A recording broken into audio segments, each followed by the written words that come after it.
World കപ്പിനുള്ള Indian സ്ക്വാഡിനെ വരുന്ന ദിവസങ്ങളിൽ പ്രഖ്യാപിക്കും. കുറച്ച് ദിവസങ്ങൾ മാത്രമേ ബാക്കിയുള്ളൂ. ഇപ്പോൾ ഇതാ വലിയ റിപ്പോർട്ടാണ് പുറത്തു വന്നിരിക്കുന്നത്. രോഹിത് ശർമ്മയും വിരാട് കോഹ്ലിയും വേൾഡ് കപ്പിൽ ഇന്ത്യക്ക് വേണ്ടി ഓപ്പൺ ചെയ്യുമെന്നാണ് അറിയാൻ സാധിക്കുന്നത്. അതുമാത്രമല്ല വേറെയും സർപ്രൈസുകൾ ഇന്ത്യൻ ടീം ഒരുക്കി വെച്ചിട്ടുണ്ട്. അജിത് അഗാക്കറുടെ സെലക്ഷൻ കമ്മിറ്റിയാണ് ടീമിനെ പ്രഖ്യാപിക്കുന്നത്. ഇതിനെക്കുറിച്ചാണ് നമ്മൾ ഇന്നത്തെ വീഡിയോയിൽ നോക്കുന്നത്.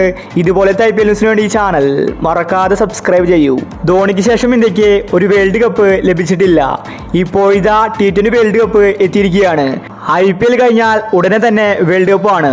ഇപ്പോൾ ഇതാ രോഹിത് ശർമ്മയും വിരാട് കോഹ്ലിയും വേൾഡ് കപ്പിൽ ഇന്ത്യക്ക് വേണ്ടി ഓപ്പൺ ചെയ്യുമെന്ന റിപ്പോർട്ടാണ് പുറത്തു വന്നിരിക്കുന്നത്.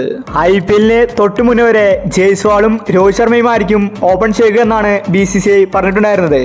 എന്നാൽ ഇപ്പോൾ ജയ്സ്വാൾ IPLൽ ഫ്ലോപ്പാണ്. അതുകൊണ്ടാണ് BCCI മാറ്റി ചിന്തിപ്പിച്ചിരിക്കുന്നത്. കോഹ്ലി ഇപ്പോൾ RCBക്ക് വേണ്ടി ഇന്നിംഗ്സ് ഓപ്പൺ ചെയ്യുന്നുണ്ട്. IPLലെ ഓറഞ്ച് ക്യാപ്പ് കോഹ്ലിയുടെ കയ്യിലാണ്.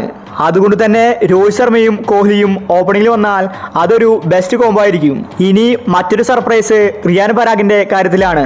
T20 വേൾഡ് കപ്പിൽ റിയാൻ പരാഗും ഉണ്ടാകുമെന്നാണ് അറിയിച്ചിരിക്കുന്നത്. BCCI സർപ്രൈസ് നീക്കത്തിനാണ് ഒരുങ്ങുന്നത്. റിയാൻ പരാഗ് രാജസ്ഥാന് വേണ്ടി മികച്ച ബാറ്റിംഗ് ആണ് കാഴ്ചവെക്കുന്നത്.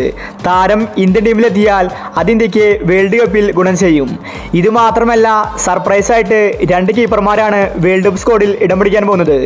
ഇതിൽ ഋഷഭ് പന്തിന്റെ കാര്യത്തിൽ തീരുമാനമായിരിക്കുകയാണ്. പന്ത് വേൾഡ് കപ്പ് സ്ക്വാഡിൽ ഇടം പിടിക്കുമെന്നത് ഉറപ്പായിരിക്കുകയാണ്.